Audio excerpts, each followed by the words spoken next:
Hi, welcome to OU on the Road, a virtual road trip. I'm Catherine Lehman, your moderator for this evening. Why do we call this series On the Road? The majority of our OU alumni, retired staff and faculty, and friends of OU reside in Southeast Michigan, but we have a large contingent in Florida.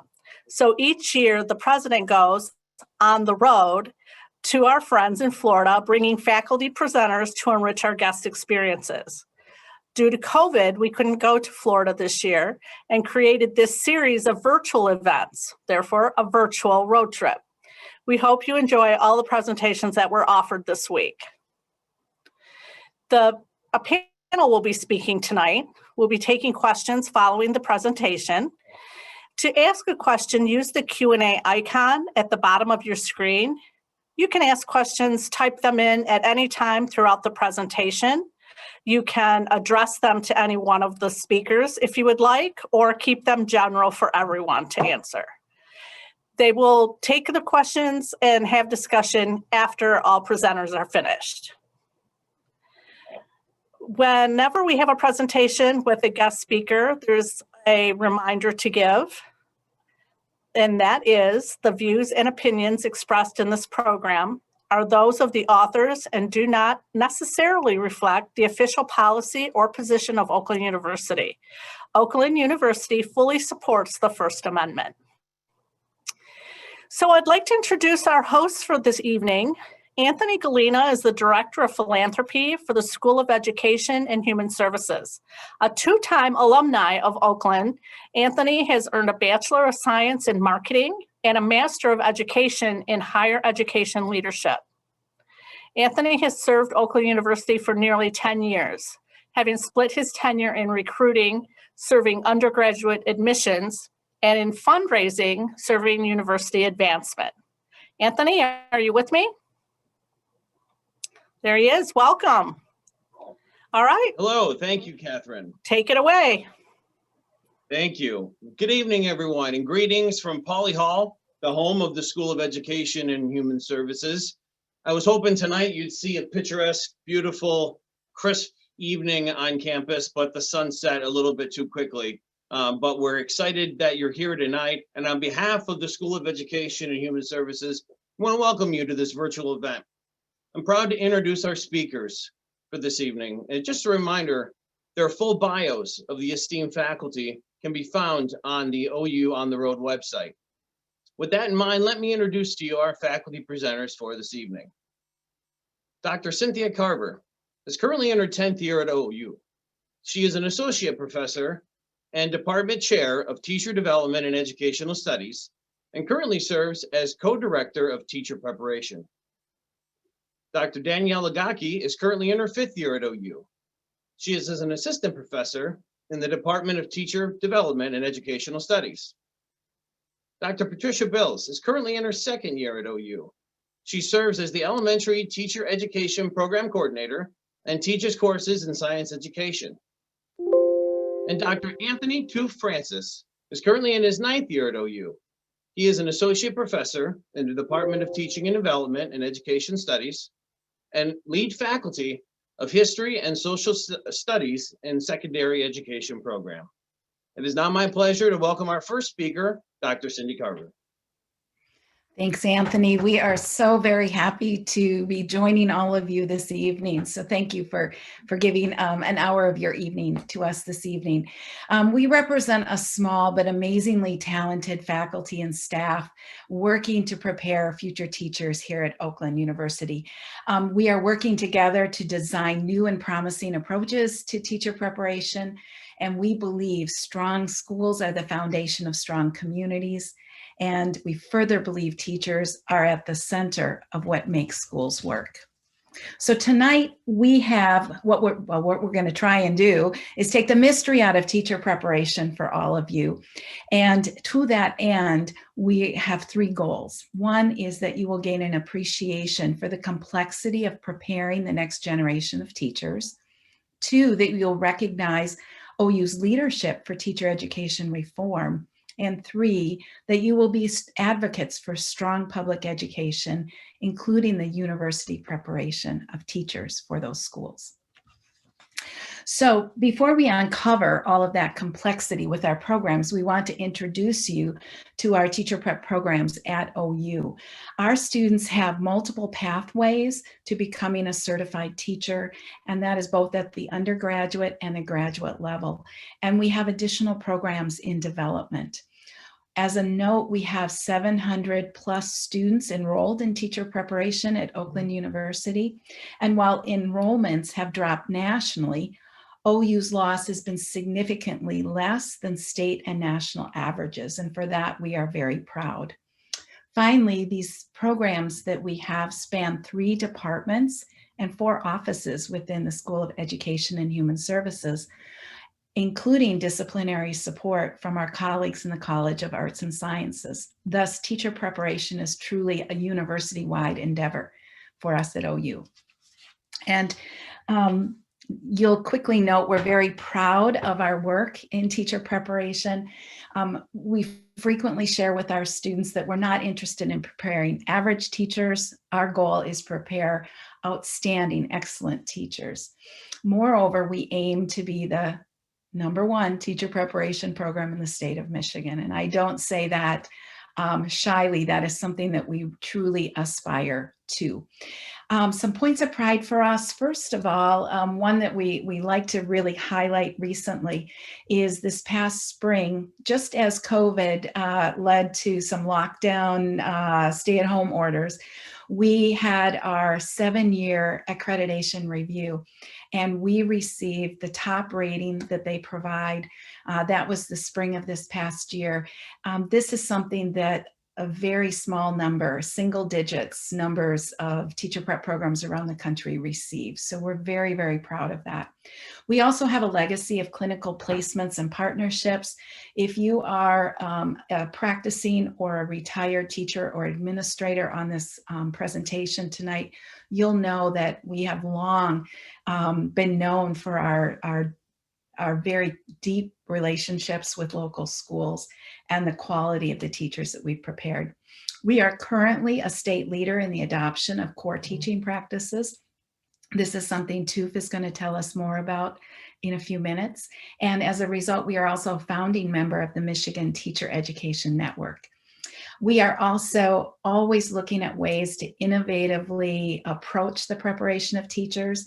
This year, we started using mixed reality simulations, and we have 5 different courses within our program that piloted the use of mixed reality simulations. That has been really exciting to see. Another thing that we do, and we're very proud of, are our embedded courses.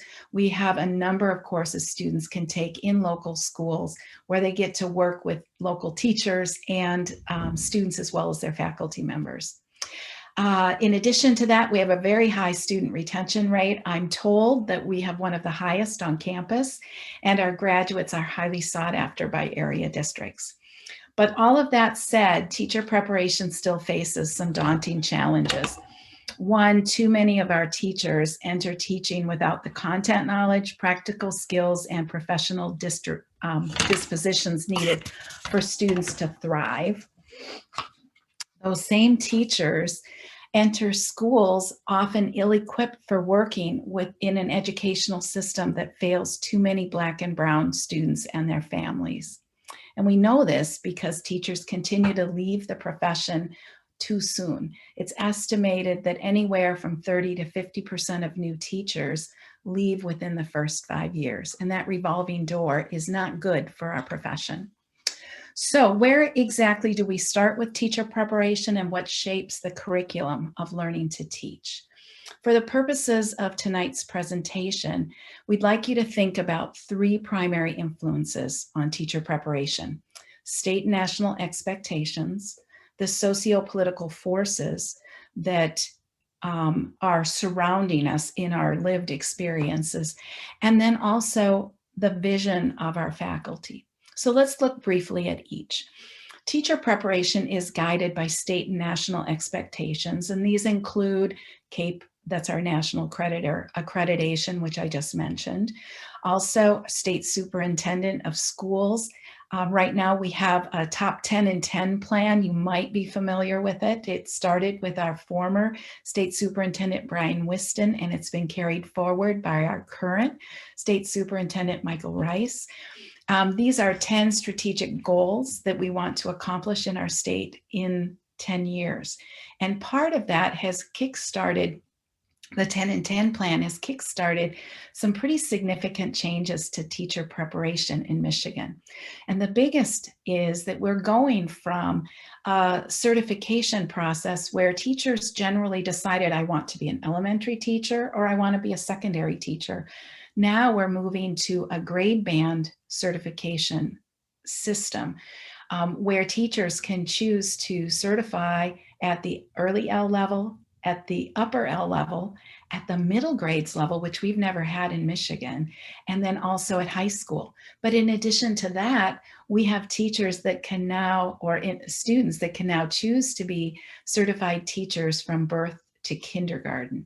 So these are really changing how we approach teacher preparation. And in fact, the 32 teacher preparation programs in the state of Michigan will be closing over their current programs over the next 3 years and reopening to meet these new grade band expectations. Our first program to open will open this fall, and it will be our elementary education program. We've spent 4 years working on it. So the next thing I want to share with you are the socio-political forces.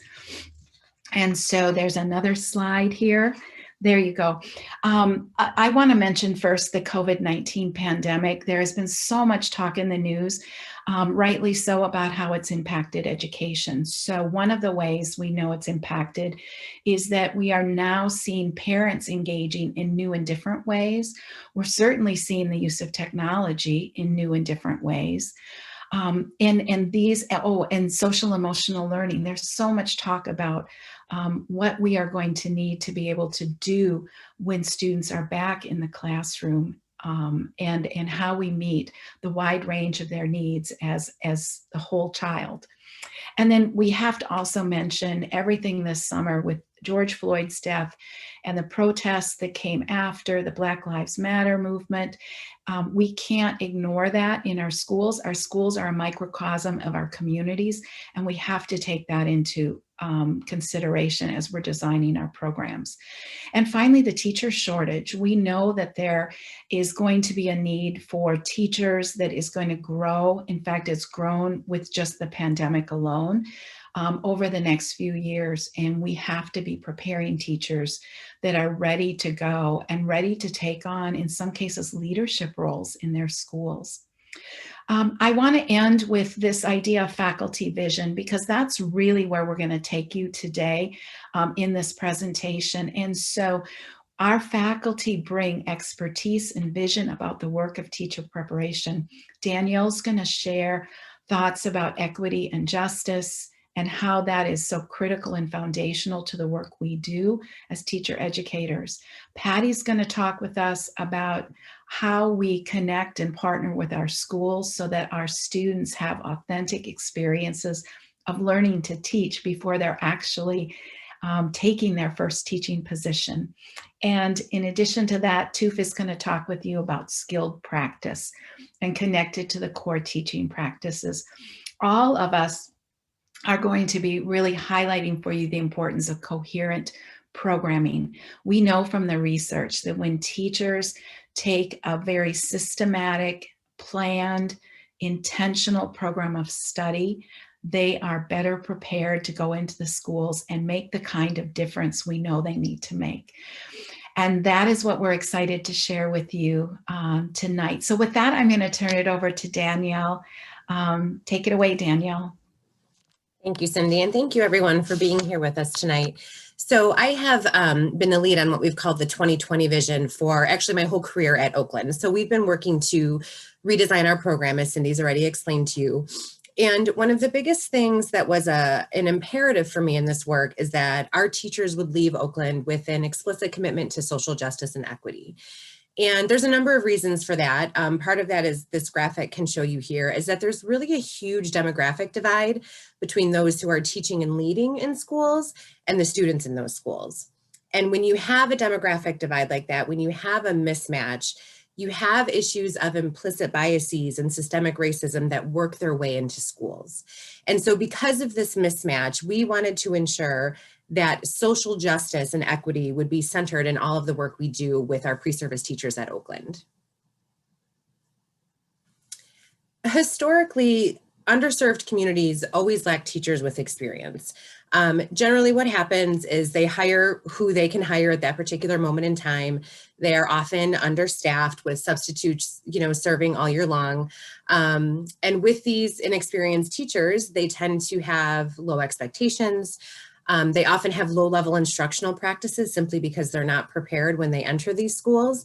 And a lot of times this combination of low expectations, little experience, low-level instructional practices, these teachers end up teaching to the test. And it just kind of becomes this perpetual cycle where the teachers are teaching to the test, the students aren't engaged, the focus is always on the standardized assessments. And so this cycle really just continues. These teachers and these schools and these districts continue to suffer disproportionately from the effects of structural inequalities and inequities that we see in school. More often than not, they don't have the lack of time because of always preparing for assessments. They don't have the resources, and they feel like they don't have the space to address issues of equity, diversity, and inclusion. On the other end of the spectrum, you have school districts that are generally high performing. More often than not, these are the districts that serve white students and their families. They generally have all of the resources that they need. They have the funds that they need. But generally what happens is the need for diversity, equity, and inclusion gets ignored in that space too. So in the lower performing districts, you have a space where they don't have the time and the resources. And in the high performing spaces, you have these schools where the students appear to be a homogeneous group.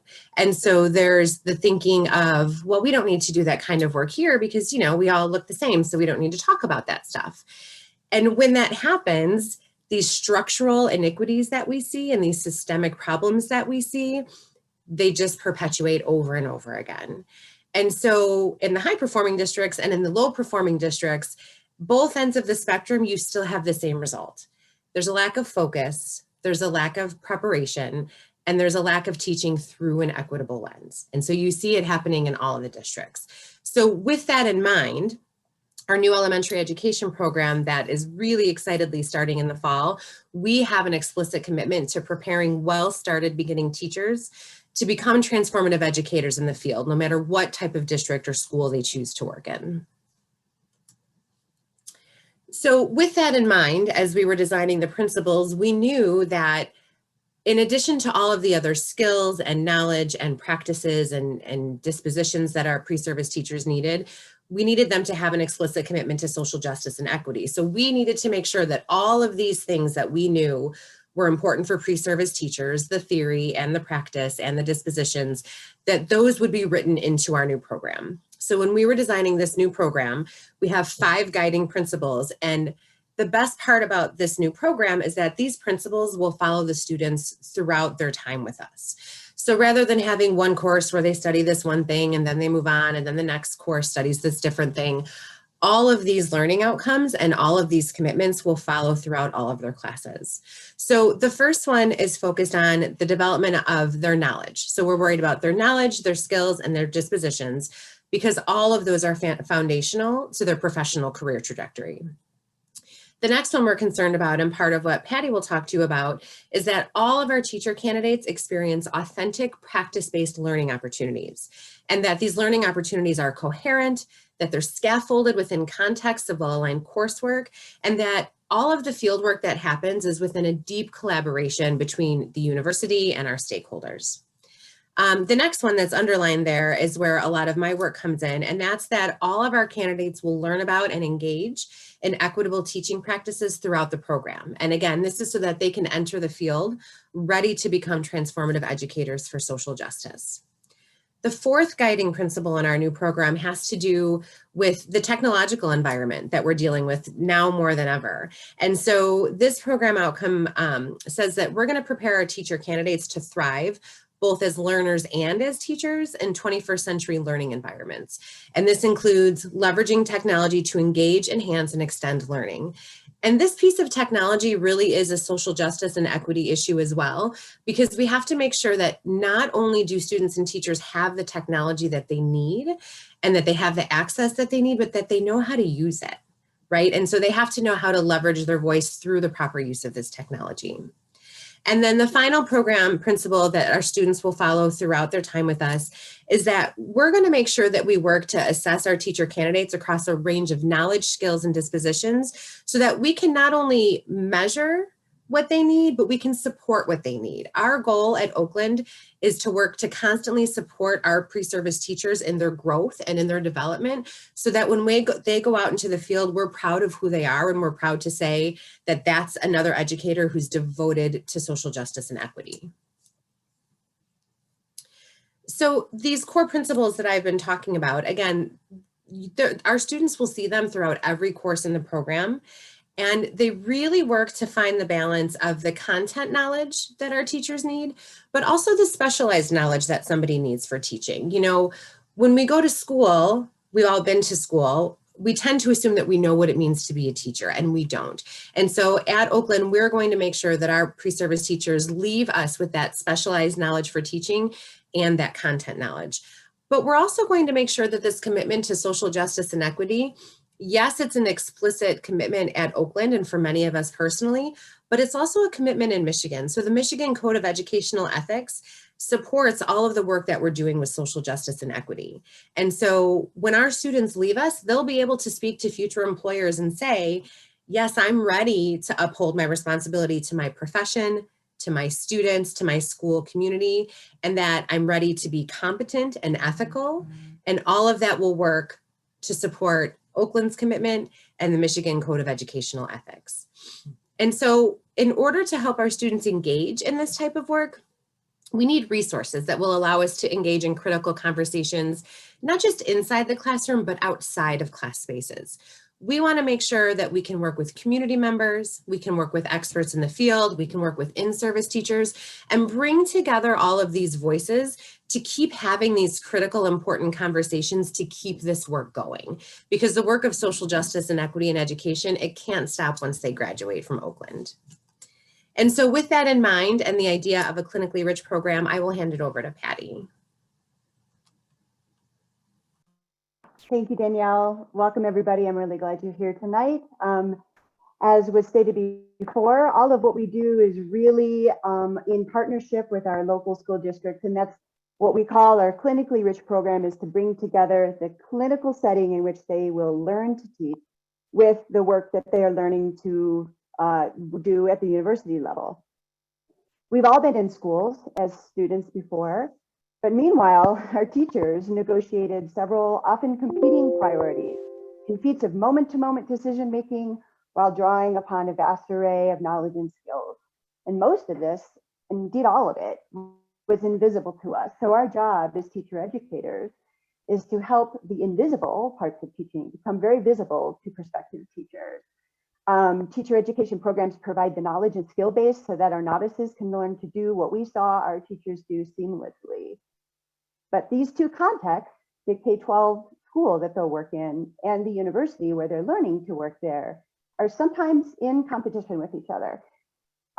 It's a historical problem in teacher education that we at Oakland have been working on for several years, and our new program, as Danielle and both Cindy have alluded to already, we're working on bringing these two very disparate, sometimes disparate contexts together in more coherence.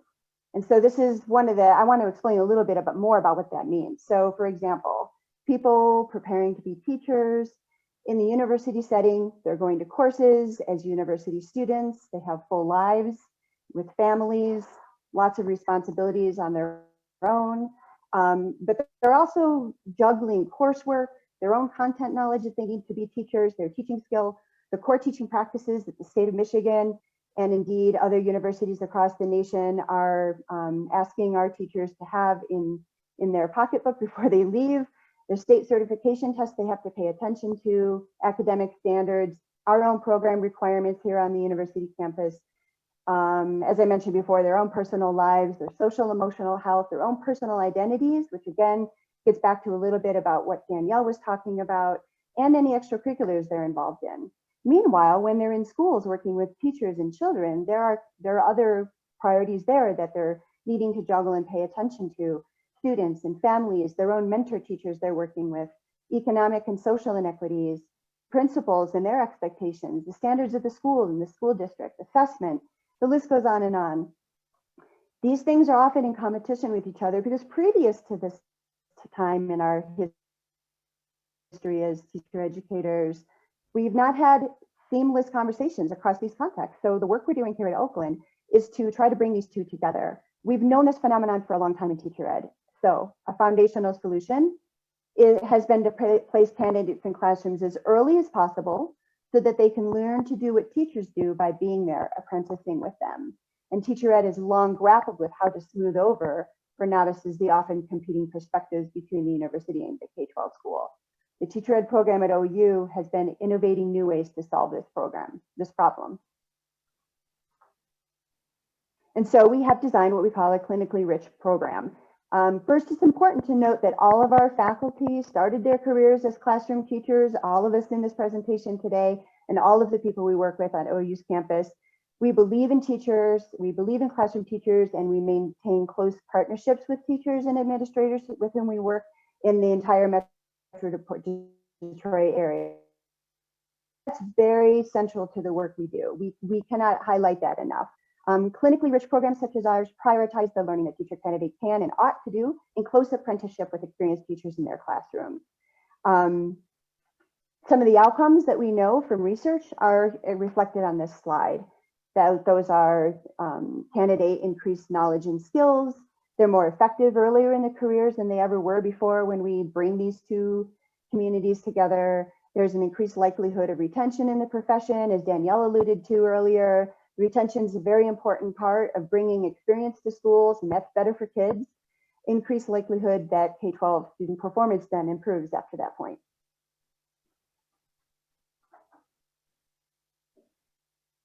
So what do we do at Oakland? So our clinically rich program, we offer more than 600 hours of time in classrooms working with teachers, students, and families.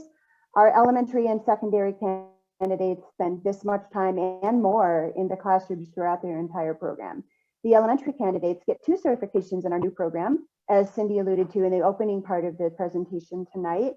Our candidates will get certifications in pre-K through 3rd grade and a 3rd through 6th grade certification, so they'll be able to teach and be expert teachers in the broad range of grade levels at the elementary level. We achieve that through 2 year-long placements in their junior and senior years, where they're in classrooms with teachers for an entire school year.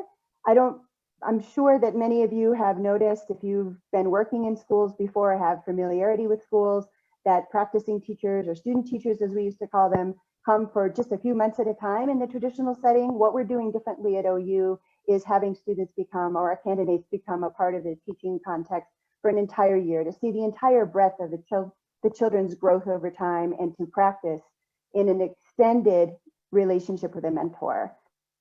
They do all this in all 4 subject areas and across other specialties that they're interested in literacy, mathematics, science, and social studies. And of course, a central part of this is to then engage their skills and dispositions in justice-oriented teaching and core teaching practices. Secondary candidates do all those similar things, but they specialize in middle and high schools. They specialize in their chosen major and major disciplines, and they work every semester as well.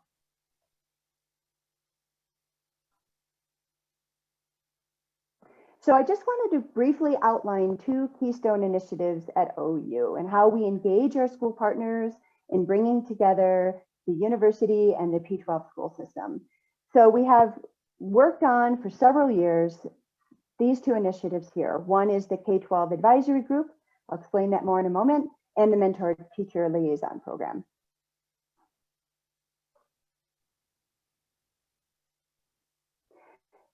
So first, the P12 Advisory Group. Again, going on our belief that our work with school partners is central to our understanding of all of us, of how to create the next generation of teachers that are outstanding and prepared and life changers.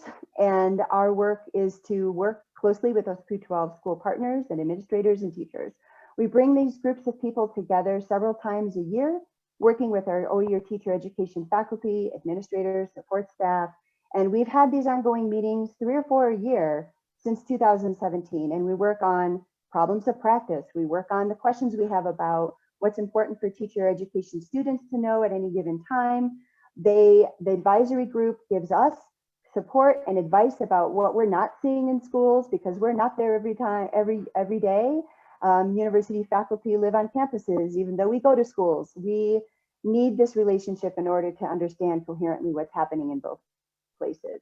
We collaborate on new initiatives that respond to the immediate needs of our candidates, mentor teachers, and their students.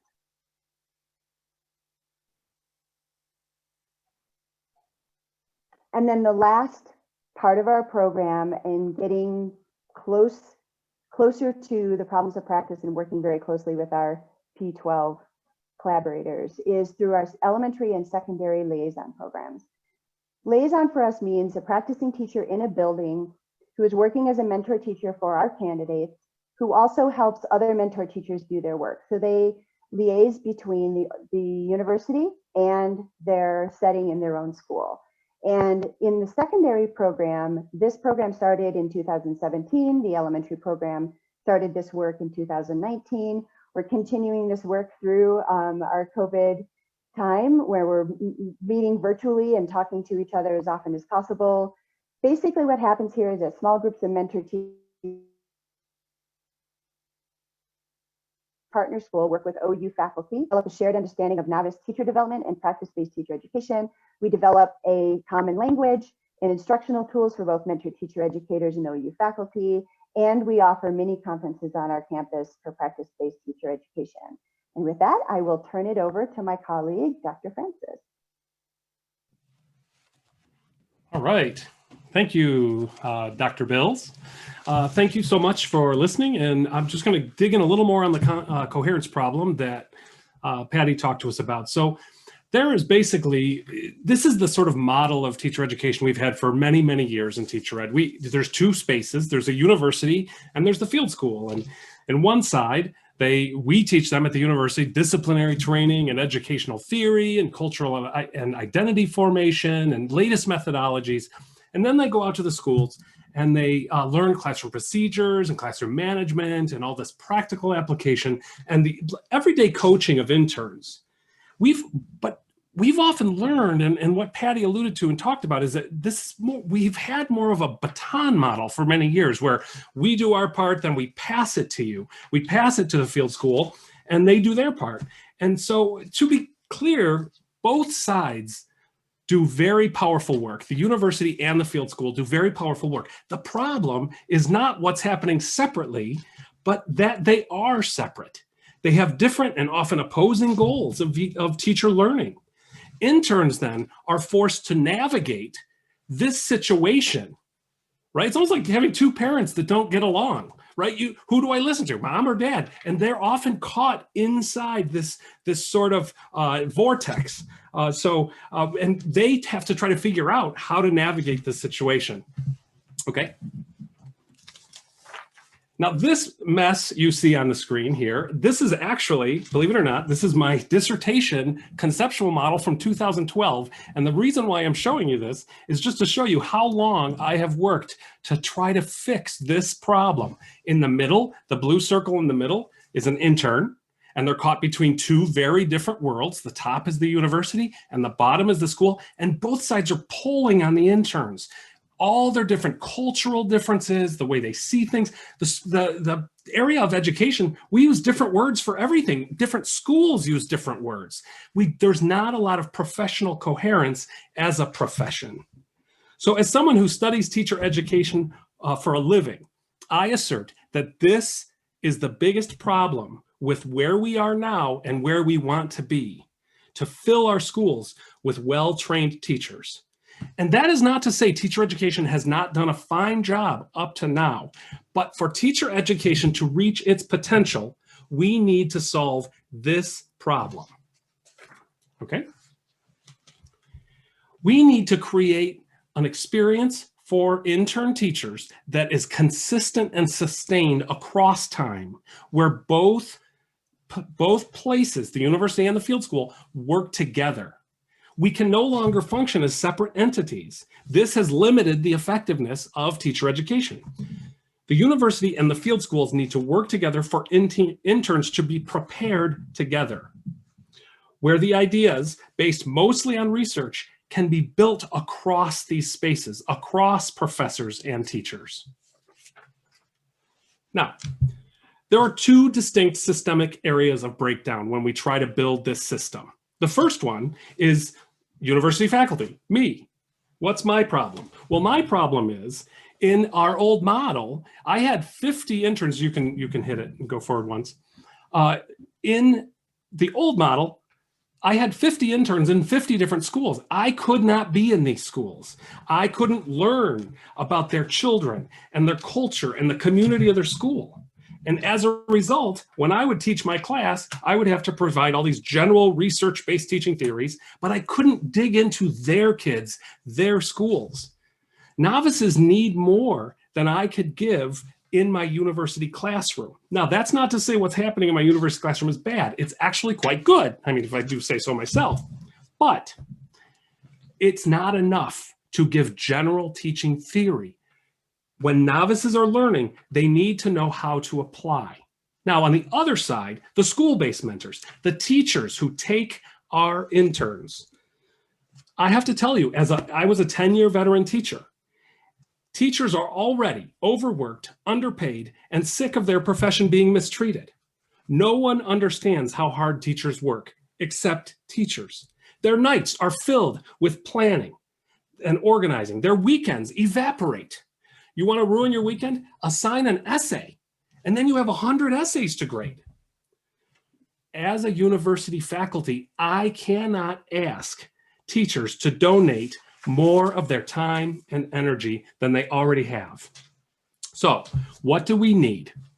The first thing we need is a common curriculum where we are all teaching and reinforcing the same things in their classroom and at the university. They work together. Now, the good news is in 2018, Michigan, us as a state, approved this whole new direction called core teaching practices. And it is an exciting new direction for teacher education. It would take me a long time to explain what that means, but it is a distinct turn that holds great promise. Now, I have to brag, Oakland University was instrumental in this approval. We are one of the leading universities in our state that works with core practices, and actually they invited Oakland to go to this big Congress of teacher educators as one of only 2 universities in Oakland, us and Grand Valley State, and we were the ones who spoke to the whole state about this new direction, and then they adopted it. So, in some ways, we're leading the state of Michigan in this work. But if we learned anything from the Common Core, a good curriculum is not enough to change an institution. We also need a system of training and implementation to enact this amazing curriculum. We can't just say, oh, well, now we got a curriculum, because if we aren't both using that curriculum the way it's intended and aligned, it doesn't matter. Now, the second thing we need is we need a structure that enables collaboration. Now, the good news is, as Patty just told you, we do have that structure. We have the beginning of it. About 5 years ago, we've been building this new model where teams of mentors work together in schools under a liaison. That's the Liaison program. These teams provide support and collaboration to one another within buildings. But we want to even go bigger than within buildings. What would it take for us to build across buildings, across the state, build this large network of teachers collaborating together to improve our whole profession? I believe we are close, and it's very exciting to me. Finally, we need time and resources to build the network. For many decades, we have relied on the goodwill of teachers to work with us. That's what I always hear, goodwill. I hear principals say things like this: I want my teachers to give back to the profession by taking a student teacher. I can tell you, teachers have given enough time and energy for the common good. Did you know that teachers spend their own money when they want to buy supplies for their classroom? When I was a teacher in Toledo Public Schools, we got, guess, $10 a year for all the supplies. So that meant that all of us had to just spend out of our own money. I don't think teachers need to give back. They give everything they have for these kids. So we want to pay teachers what they deserve. We want to treat teachers like the professionals they are. This is one of the things that will take us to not only improve our Oakland University and our schools, but the whole system, a systemic improvement. I can tell you, we have worked right now, one of our liaison teachers is the 2019 Michigan Teacher of the Year. Her name is Kara Lougheed. Amazing, brilliant, work with her weekly. And she attributes a lot of her energy and the work that she did and the case she made to the state to win the State Teacher of the Year to the work she's done with Oakland University. This is a really big point of pride for us. So we're super excited about it. All right, so what are our future plans? So first of all, there's a few things we really want to do. So the first, we want to build a set of collaborative learning experiences for mentors and university faculty. We need to create interactive conferences and meetings where teachers can come together, learn from one another. Teachers can come and learn from experts on content knowledge and teacher education.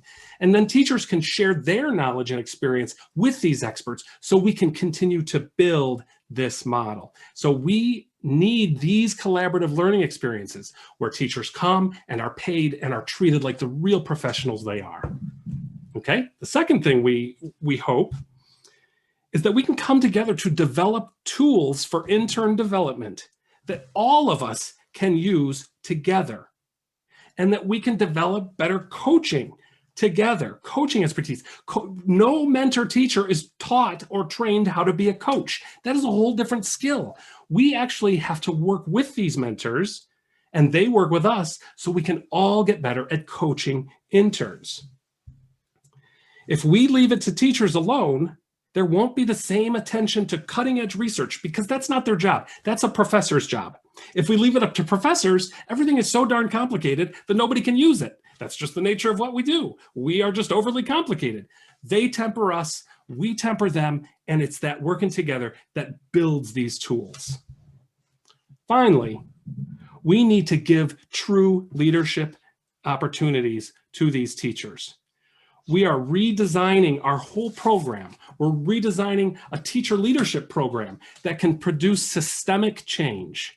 We want to be able to offer scholarships and support these amazing people to take advantage of these opportunities. And maybe we may have another Michigan Teacher of the Year that comes from this area because of their work with Oakland. So thank you so much for listening. I'm going to pass it back to Dr. Carver. Thank you, Dr. Francis. Like I said earlier today, we are very proud of our program and so excited to have the chance to share a bit of our work with you. Cliche as it sounds, I think what we're trying to argue is the work of teacher preparation has never been more important or urgent. Our state is experiencing a teacher shortage in all certification areas. The need for an expanded, highly skilled teacher workforce has been magnified due to the pandemic, and the effect on students being in online learning all year will be far-reaching.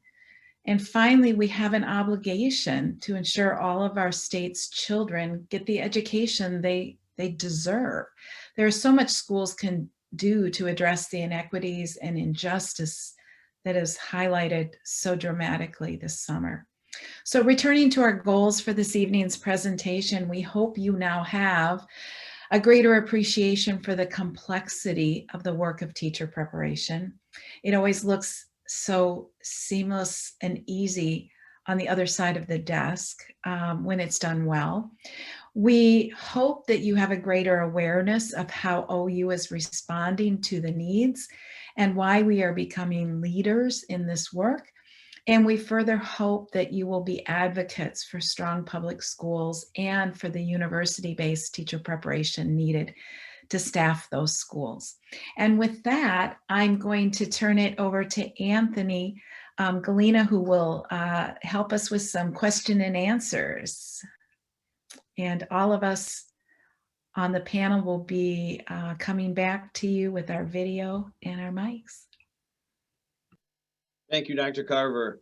And great presentation by everybody. You know, I have heard these stories informally, and certainly I've seen these presentations formally throughout the last few months and years, and it is so powerful. And I'm just really grateful that all of you took the time tonight, and for everybody on this virtual call tonight to be able to hear about the great work that we're doing. You clearly heard that we are doing great things. There is a lot of work to be done still, but we lead. And that's something that I'm really proud of. And I'm really glad that we had this platform tonight to share exactly what that means. So with that, we've had some questions that come in. And I want to those now. Again, I want to remind everybody that at the bottom, you'll see a button that says Q&A. Please feel free to type a question. So the first question is, how is the teacher shortage impacting OU's teacher preparation programs? And what is OU doing to alleviate this problem? Dr. Carver, I'll start with you, and anyone else I'd like to jump in on that. Thank you, Anthony. One of the ways that I believe we're able to address this shortage is through our really intentional and deep relationships with our local schools. So we are hearing more and more from especially the schools that are hosting our intern teachers at the elementary and secondary.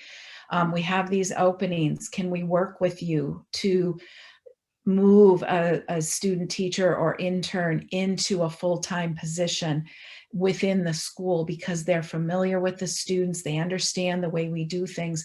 And so we are working closely with schools to make sure that when there are classroom openings and our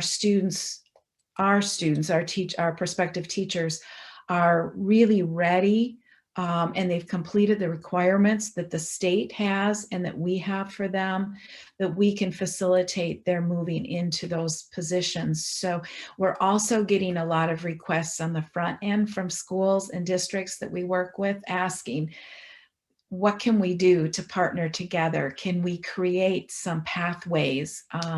So we are always in conversation. We don't want to take away from the preparation that our students at OU need and deserve in order to be well prepared to be the transformative educators that Dr. Lagaki spoke about. But on the other hand, we really want to partner with our schools, knowing that there's a tremendous need out there. I don't know if others on the panel would like to add to that. Well, I think we've also done a really nice job of working on recruitment. And so we have, the teacher cadets that we work with, and we have the Future Teachers Conference. So as often as we can get the word out, which has been a little bit tougher in a virtual environment, but we're constantly reaching across campus, tapping into the freshmen and the sophomores or the folks who aren't decided yet. So I think we've done a really nice job of making the School of Education really warm and welcoming and making our programs exciting, I'll also add in here too that what this problem of the teacher shortage and the requests that we're getting from the partners we work with have highlighted for us is the need for us to be even more in close communication between the university and the P12 school and get more clear about what it means to prepare teachers for teaching now and in the future. And so it's helping us to actually sharpen our sword a little bit and get tighter on what we expect, the things that we can expect of mentor teachers, the things we shouldn't be expecting of mentor teachers, the ways we should be supporting our pre-service teachers as they move into the profession in their very first month. Being brand new teachers, it's a daunting task at any stage, but we're getting closer to figuring out how to get better at supporting them through that very tenuous moment from moving from being, I'm a student now, to I'm a professional teacher, and it's a completely different identity. So we're actually having conversations on campus right now about how to make programmatic changes that make that transition even smoother.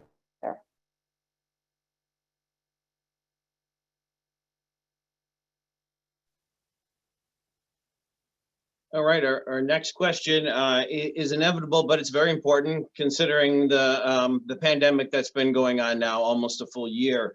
Have any of you seen changes that have happened in the PK-12 community? And have you made any changes in the teacher prep programs as a result?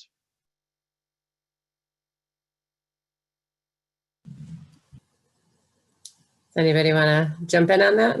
You know, I'd love to start. One of the things that there's a lot of talk about social emotional learning, and what we didn't share is the new standards for the grade bands in Michigan each have a very similar set of standards called the professional standards, which we've never had before.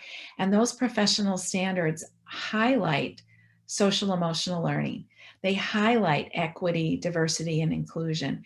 So in many ways, our new program design is addressing a lot of the needs that the pandemic is surfacing.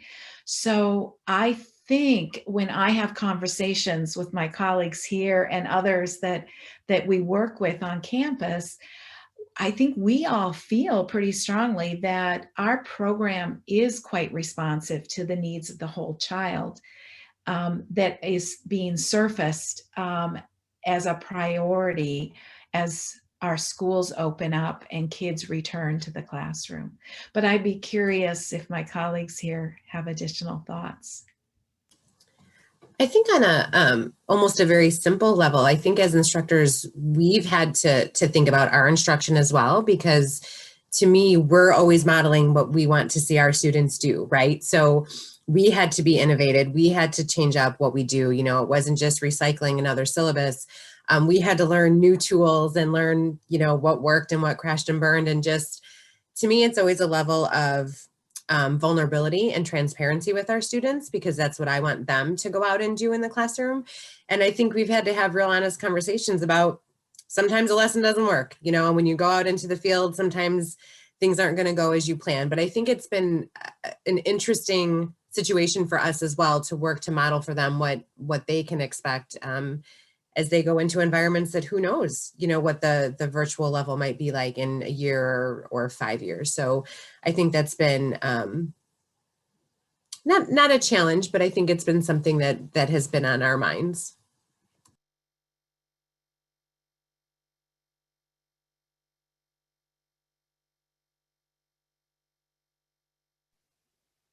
All right, this next question just came in. It's first, I guess, a comment and then a question. Interesting presentation. It's obvious you're all committed to teacher excellence.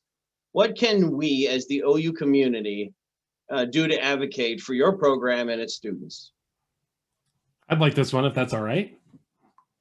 So, you know what's one of my biggest problems? A lot of our interns will come in and say, that professor told me I was too smart to be a teacher.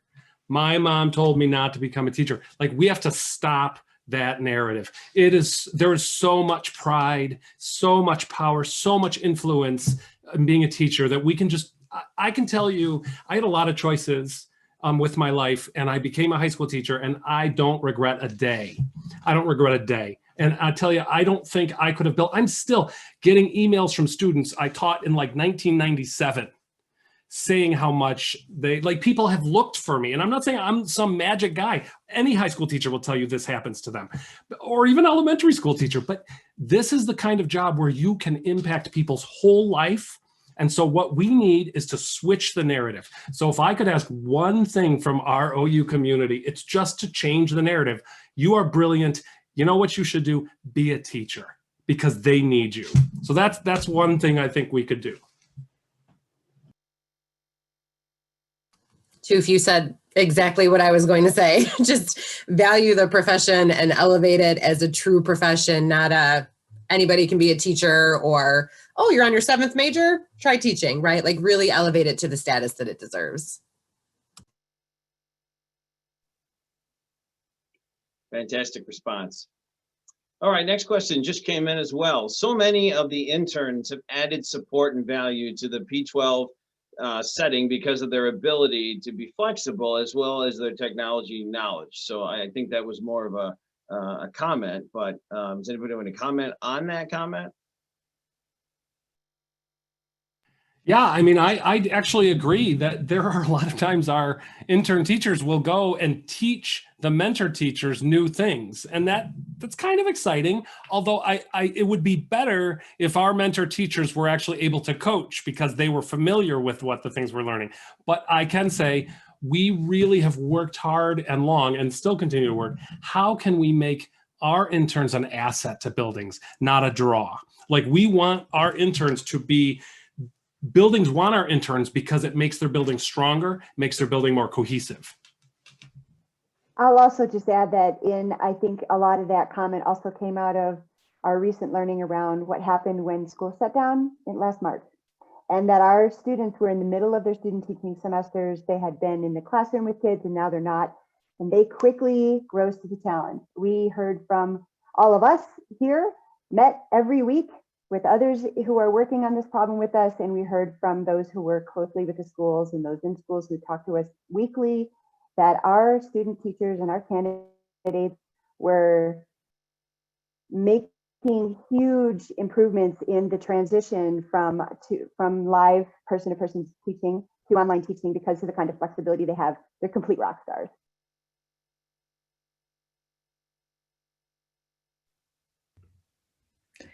I will just add everything that my colleagues have just said. We really have some terrific students here, and they truly rose to the challenge. And we have terrific school partners, many of which were who were not afraid to take on and work with our candidates during this really uncertain time when their positions were being shifted. Many of our mentor teachers started in first grade, and then a week later were moved to third grade and were online and then face-to-face. So there was so much adapting that everyone needed to do. It was really remarkable to see I believe strongly that the quality of our program shone through the challenges of this past year.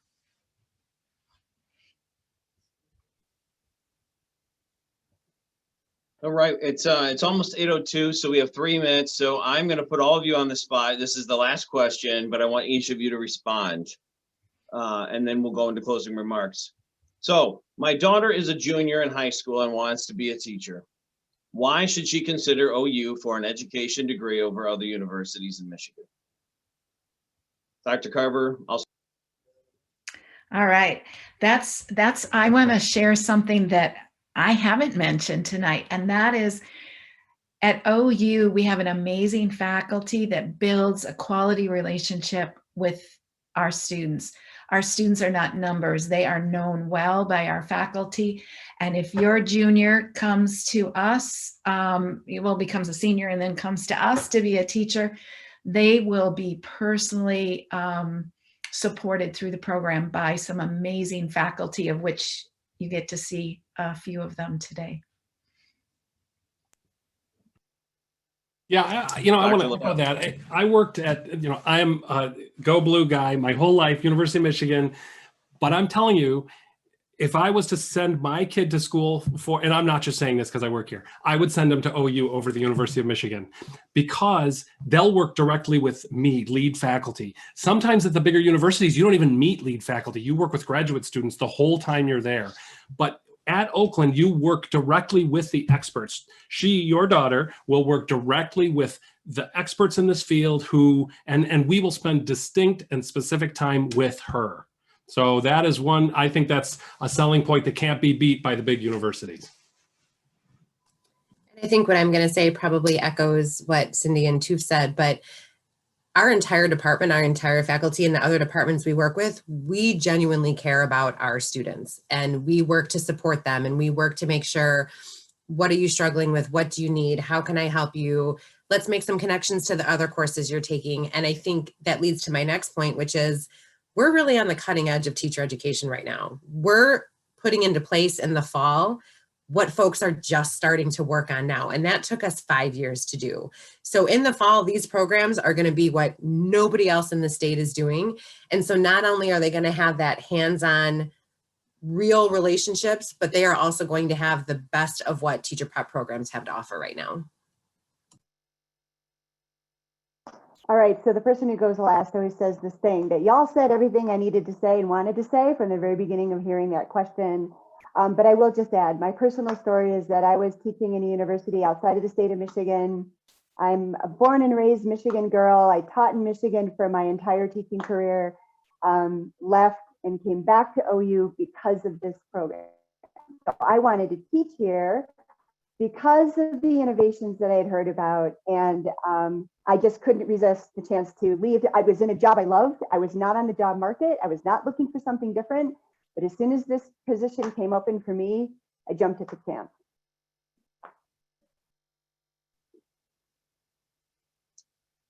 So in all, bottom line is go Grizzlies, go Golden Grizzlies. Third safest campus in the country, and we lead in so many things, but certainly a great destination. Great answers. Thank you to our panelists so much for all of your insight tonight. Thank you to everybody who came on and was with us. Before we sign off, I do want to tell you that after we log off, you're going to receive a 30-second pop-up survey. If you could please take a moment and provide us feedback, we would really appreciate it. I do want to once again thank everybody. We are recording this, so if you would like a copy of this to send this to a colleague or to a friend or someone that might have a junior or a senior thinking about going to OU or into education, this could be another great tool for them. But you can contact the events team at events@oakland.edu and they can get a copy of that for you. And certainly if you want to connect with any one of us, they can provide you with that as well. So with that, again, thank you all very much. We hope you enjoyed our presentation tonight. So I'll say thank you. Go Golden Grizzlies and good night.